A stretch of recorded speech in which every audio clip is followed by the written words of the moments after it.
messieurs, bonsoir et bienvenue à cette émission d'Info 9. Qu'est-ce que l'Association des locataires de l'Abitibi-Témiscamingue?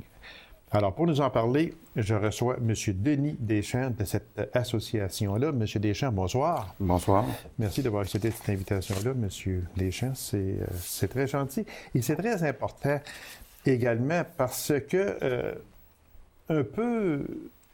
En début 2013, je recevais ici Mme Élise Bouchard et Monsieur Laporte, Danick Laporte.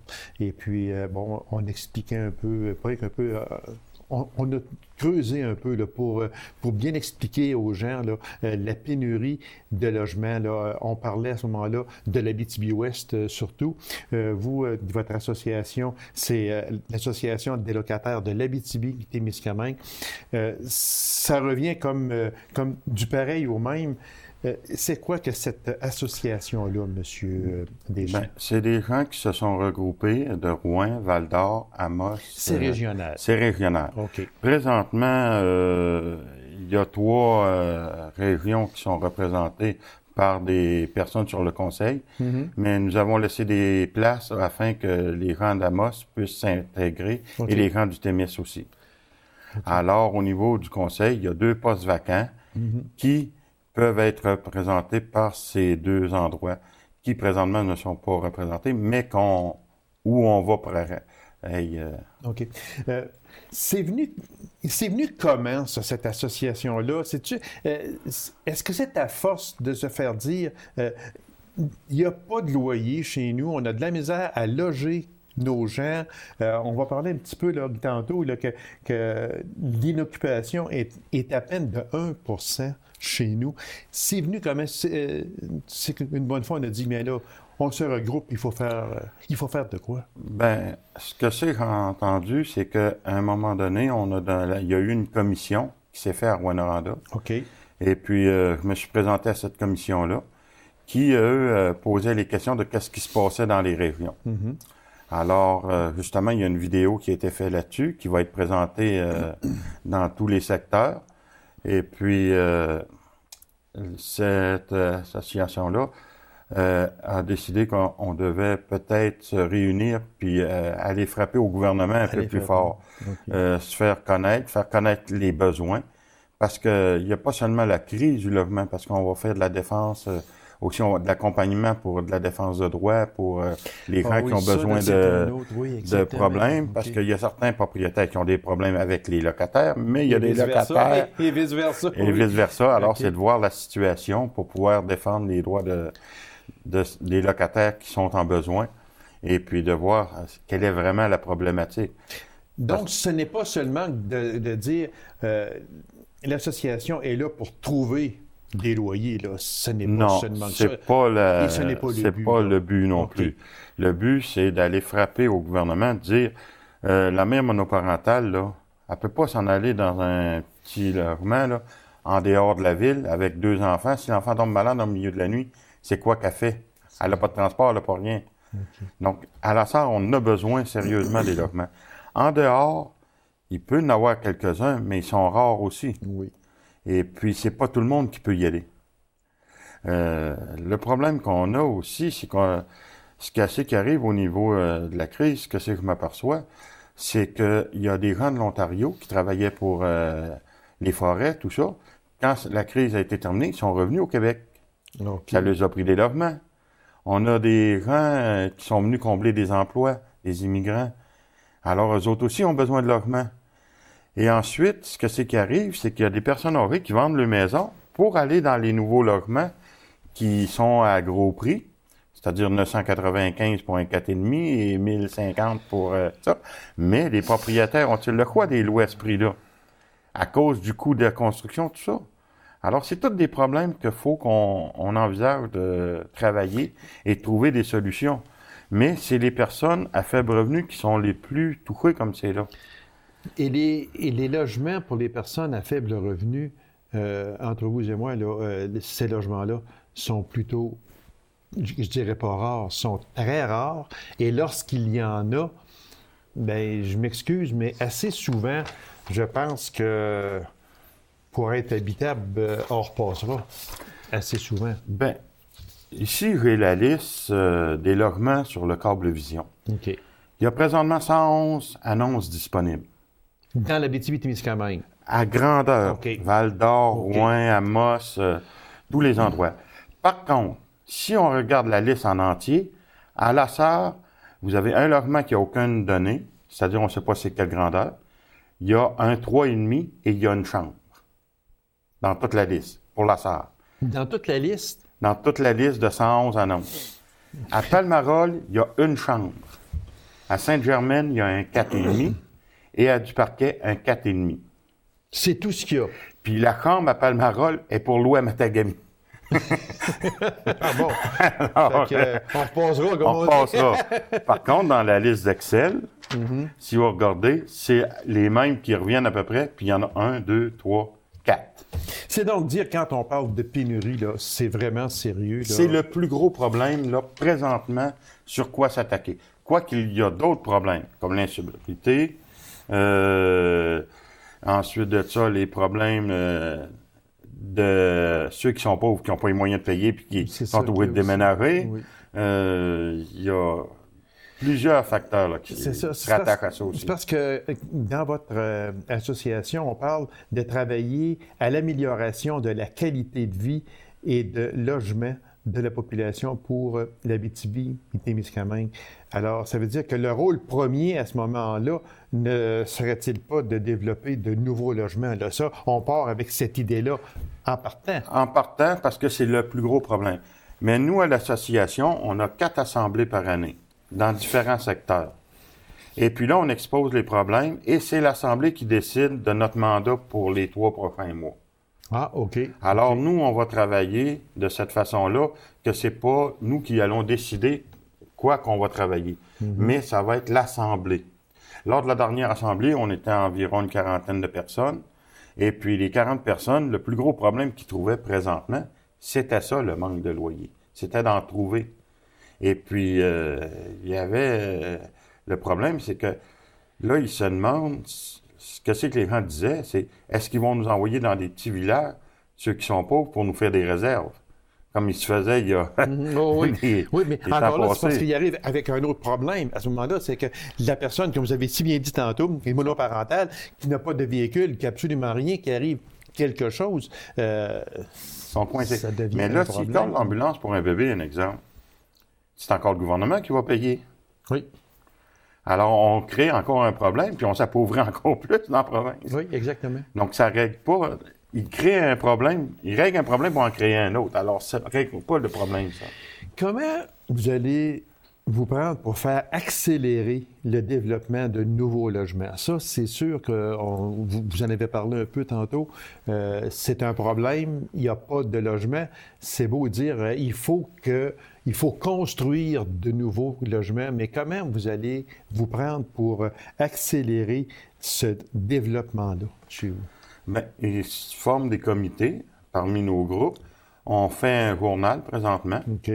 Ensuite de ça, on va faire des manifestations pour se faire connaître les besoins.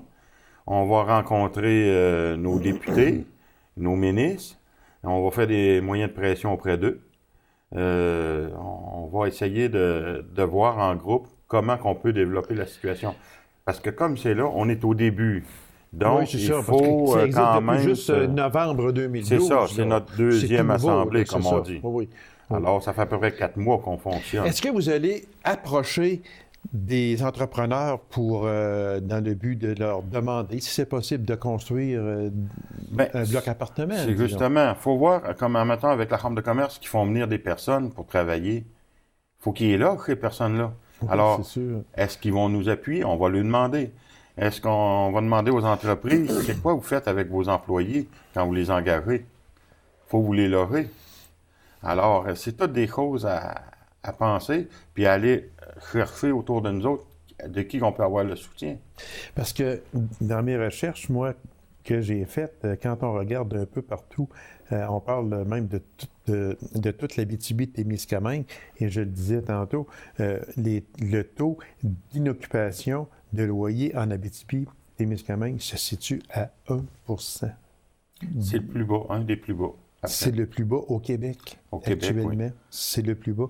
Alors, si on regarde, puis dans le 1 je ne veux pas être défaitiste, mais dans le 1 est-ce que c'est 90 du 1 que ce n'est pas occupable, presque le loyer? Ben, disons qu'on en a visité qui faisait peur à voir. Qui laisse à désirer. C'était vraiment de la moisissure, de la saleté, des choses. J'ai vu des choses épouvantables. J'ai vu des grilles là, faites avec des carreaux pour faire les boîtes de camions. Oh mon Dieu. Alors, on repassera, comme on dit. On repassera. Fait que c'est beau dire, on va essayer de loger le plus de monde possible, mais c'est qu'il faut quand même faire attention aussi que quand on loge des personnes, ce ne sont pas des animaux. On pourrait même dire qu'à un certain endroit, pour ne pas le nommer, il y a 3 personnes présentement qui vivent dans un autobus scolaire. Ils ont passé l'hiver dedans. Ah non. Avec un poêle à bois, puis... ça existe chez nous, là. Ça existe chez nous. Je pourrais le prouver en n'importe quel temps. Ah, je vous crois sur parole, monsieur. Donc, c'est pour ça qu'on a des surprises. Et les loyers qui seraient alloués, disons, s'il y en a très peu, mais on me dit aussi dans mes recherches que ce sont des loyers, parce qu'on parle de la classe moyenne, là. Exact. C'est ça, là? Bon, moyenne et faible. Et faible, et même très faible aussi. Alors, on dit que les loyers sont soit trop chers, insalubres, il y a de la discrimination également, beaucoup. Beaucoup de discrimination. Ça, c'est le mot qui revient dans mes recherches que j'ai faites, le mot discrimination revient presque continuellement. On a ça chez nous aussi. On a aussi, quand on parle de discrimination, là, c'est pas rien qu'une question de ceux qui sont sur l'aide gouvernementale. Il y a aussi ceux qui sont sur la CSST. Il y a les personnes qui sont intellectuellement démunis. Oui. Alors, eux autres aussi ont de la difficulté à en trouver. Tolérants sur la SAC, tolérants sur différents secteurs. Donc, quand on parle de discrimination, là, il y a beaucoup de choses à regarder. Oui, parce que il y a des locataires, moi, qui m'ont dit on est arrivé à...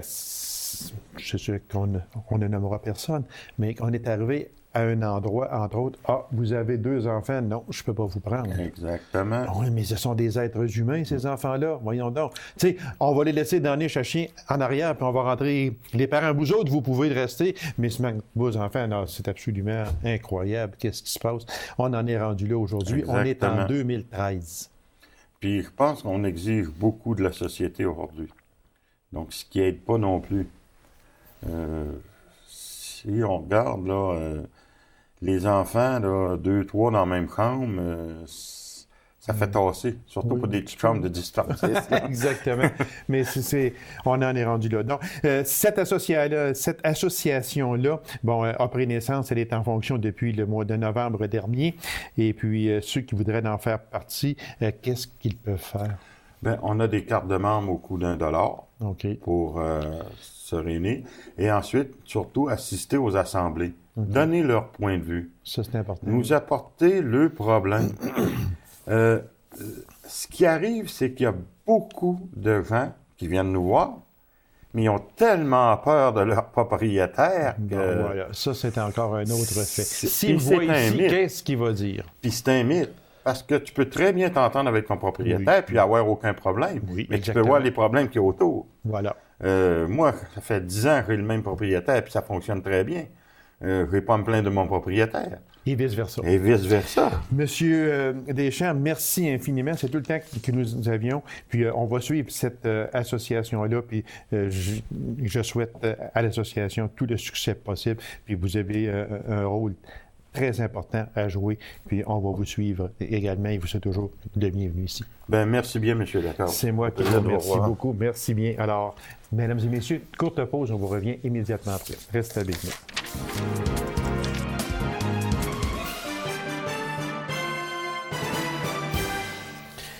La Société d'histoire et du patrimoine de la région Lasserre est toujours bien vivante. Alors, pour nous en parler, je reçois le président de cet organisme, M. Denis Vezeau. M. Vezeau, bonsoir.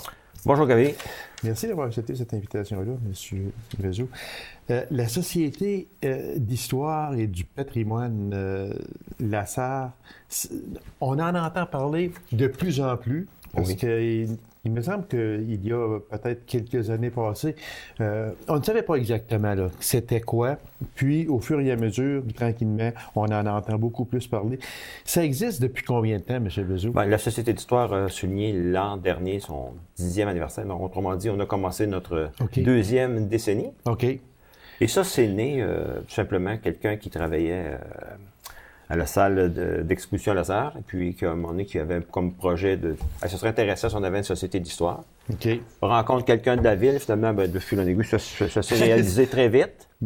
Là, après ça, bien là, évidemment, ça a été le début, et puis grâce à la collaboration de la ville, qui, maintenant, vous savez, nous sommes logés à ce qu'on appelait la Maison La Vigne. La Maison La Vigne, oui. C'est près de la Maison de la Culture. C'est à côté de moi. C'est bien connu à Lasserre.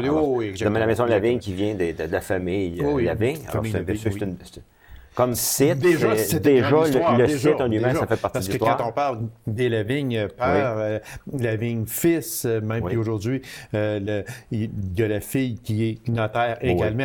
C'est une grande famille bien connue. Alors, c'est la maison qui... Et la ville, nous, maintenant depuis, en fait, seulement peut-être les 2 dernières années, là, avec le budget était limité, maintenant, la ville nous a prêté cet édifice.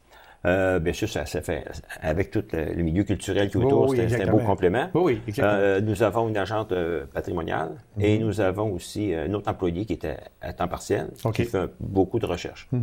Maintenant, qu'est-ce qui fait finalement que nous sommes... Mais il y a une chose que j'aimerais qu'on parle, c'est que aussi, on peut dire que chaque ville, chaque municipalité a son patrimoine.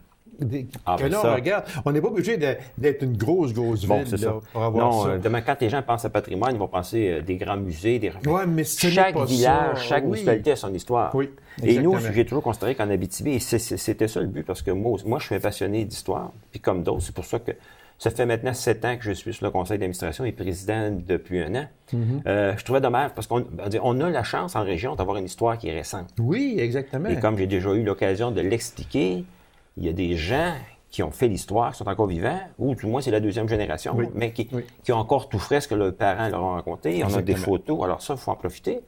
Et aussi, il y a peut-être une dimension, on se souvient, si on recule de peut-être 25 ans, on a enlevé nos arbres, on n'avait pas la préoccupation de nos édifices. C'est vrai. Là, on s'aperçoit qu'on a des richesses de ce côté-là. Alors, ça a été peut-être un des volets aussi. Il faut faire penser aux gens.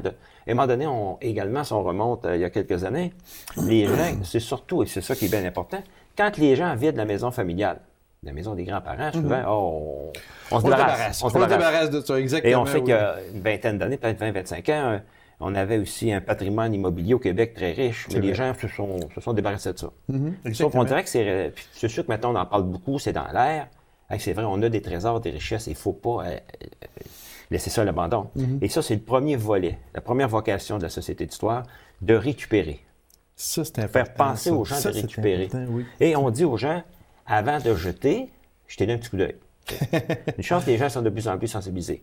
Qu'est-ce que c'est qui est intéressant à conserver? Oui, c'est quoi qu'on y retrouve dans cette maison-là? Alors, si vous venez à la Société d'histoire, bien sûr, maintenant, les gens ont pris l'habitude d'apporter des photos.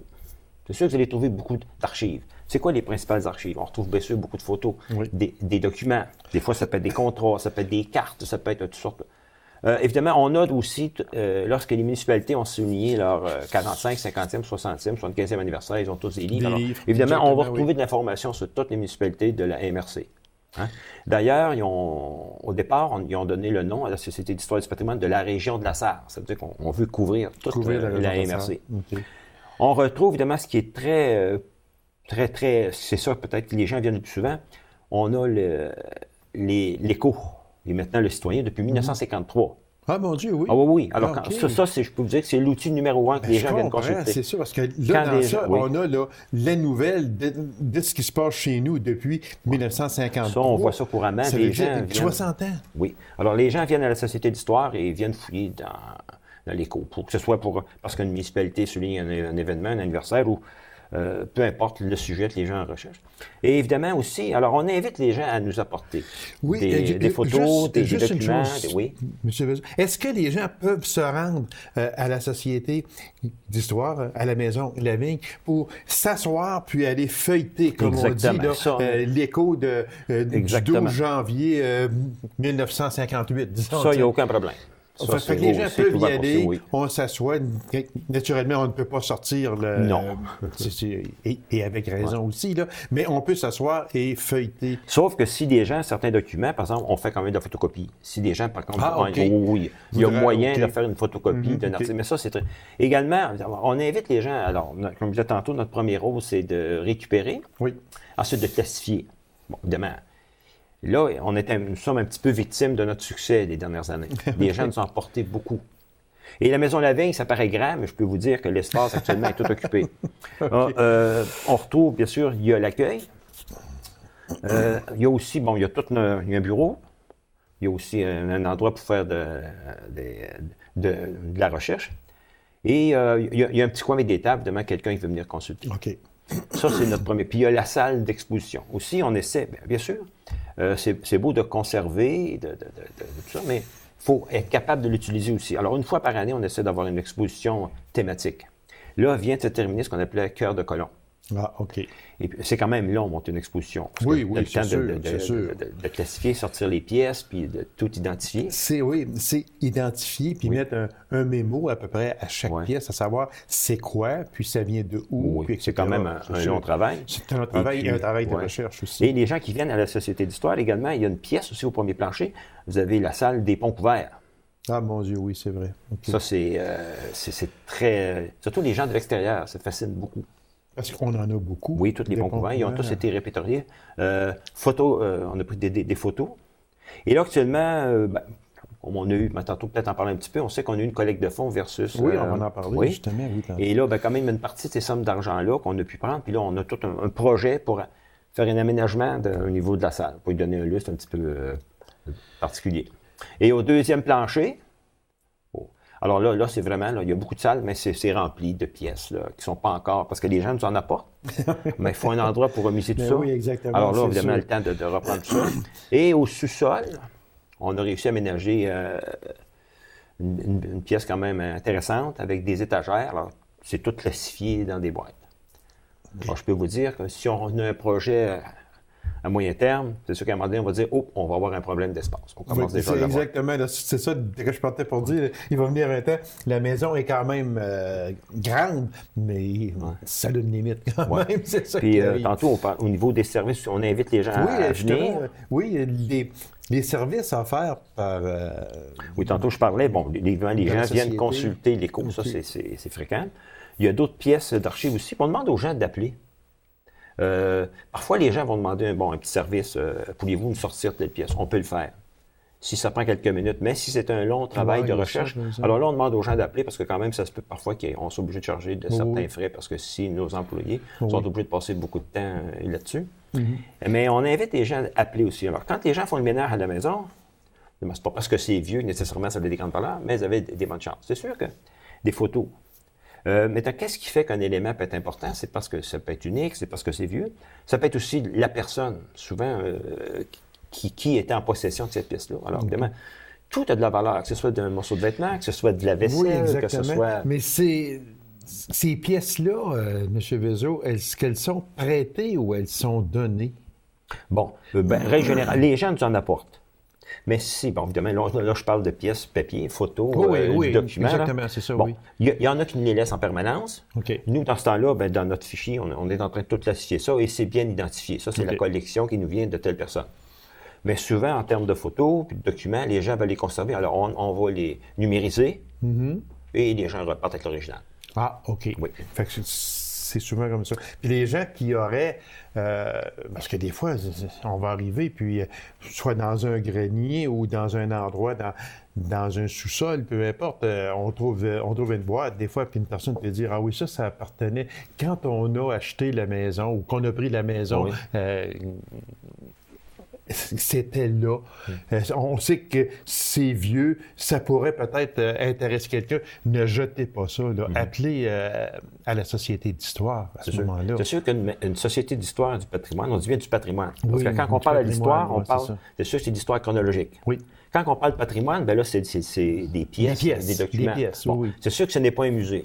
C'est sûr, là, on ne voudrait pas comme de c'est sûr. Les gens pensent à un meuble, mettons, les gens auraient un beau buffet, ben là, on n'aurait pas l'espace pour. On pense surtout à photo, Oui. mais on peut quand même avoir. C'est sûr qu'il y a des gens qui ont porté parfois un vase particulier. Oui. Bon, on peut en ramasser un petit peu. Aussi, c'est parce qu'il y a des individus, il y a des familles, il y a des organismes, puis il y a des entreprises aussi qui viennent nous porter des choses. Okay. C'est pour ça qu'on demande toujours aux gens d'appeler avant de venir nous porter ça. Parce qu'on ne voudrait pas voir arriver un camion demain matin. Exactement, voir arriver un camion de 40 pieds bien plein. Là, il y a un problème. Oui. Il y a quelques années, le notaire Dominique Godbout, qui était quand même... Lui, il en a laissé des choses. Lui, il nous a laissé sa bibliothèque. Oui. Et parce que lui, c'était quand même... Je ne sais pas si les gens peuvent s'imaginer, là, quelques secondes, moi, je suis entré dans son bureau pas tellement longtemps avant qu'il parte de la SAR. Il y en avait du matériel. Mon Dieu Seigneur, c'était épouvantable. Non, en tout cas, je sais qu'il y a peut-être des gens qui disent « Ah oui, moi aussi j'y étais, puis c'était terrible. » C'était incroyable. Alors, il nous a laissé sa bibliothèque et tout ce qu'il y avait dans l'intérieur. Sauf qu'on ne pensait pas que c'était vraiment d'une richesse pareille. La quantité, des livres qui étaient uniques, ne serait-ce qu'à cause de la qualité de la reliure, puis des livres sur tous les sujets. Alors, bien sûr qu'on acceptait ça. Et il y avait aussi un immense coffre-fort. Et puis, alors lui, il nous a tout laissé ça. Alors, imaginez-vous, là, le travail qu'on a eu. Parce que quand on parlait, moi, j'étais allé, parce que moi, j'étais allé le voir, puis pour l'abbé James, le chemin de l'abbé James, avec M. Bussière. Oui, ça aussi, ça fait partie de l'histoire de la SAR. Exactement, c'est ça. Puis, tout en parlant avec lui, il disait, oui, j'ai ça à telle place. Il savait exactement où étaient les choses. Mais je peux vous dire qu'il n'y a pas un sujet par rapport à l'Abitibi. Il ramassait en tout cas, il y avait des fiches surtout. Alors, on a fallu récupérer ça, emballer ça. Là, évidemment, on ne pouvait pas porter ça à la Société d'histoire. Il a fallu trouver, grâce à la MRC, on a un local temporaire. Oui, exactement. Après ça, on a du bénévolat, puis il a fallu, après ça, tout déménager ça. Il reste à peine 2 minutes. Oui, déjà. M. Bezos, oui, puis je voudrais parler de la campagne de financement, etc. Oui, bien, on a profité de Placement Culture. Oui. Parce que tous les organismes dans le domaine culturel, que ce soit une société d'histoire ou l'école de musique, entre autres, tu peux aller chercher une subvention, mais tu fais une collecte de fonds publics, et le gouvernement multiplie par 3. Alors, si tu ramasses $1, le gouvernement t'en donne 3. Alors, on trouvait que c'était une occasion d'en profiter. On en avait fait une il y a 2 ans. 2 ans, Puis comme la porte s'est ouverte, on a dit, bon, ce que tu peux aller chercher, tant mieux. Sauf que faut que les gens considèrent qu'évidemment, ça s'en va dans une fondation.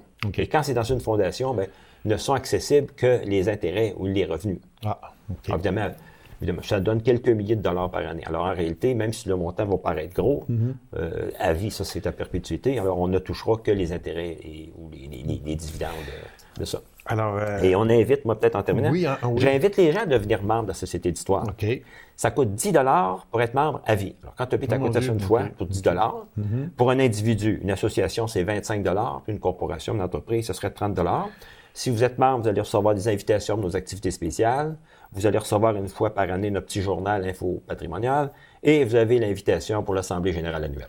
Et ceux qui voudraient avoir des renseignements, on peut appeler à quel endroit? Vous pouvez téléphoner au 32294 poste 241. OK. Puis il y a aussi un site Internet, mais Société d'histoire du patrimoine de la région de la SAR. Monsieur Bezos, merci infiniment. Ça m'a fait très plaisir. Intéressant. Puis longue vie à la Société d'histoire et du patrimoine de la région de la SAR. Il y aurait eu bien d'autres choses à raconter.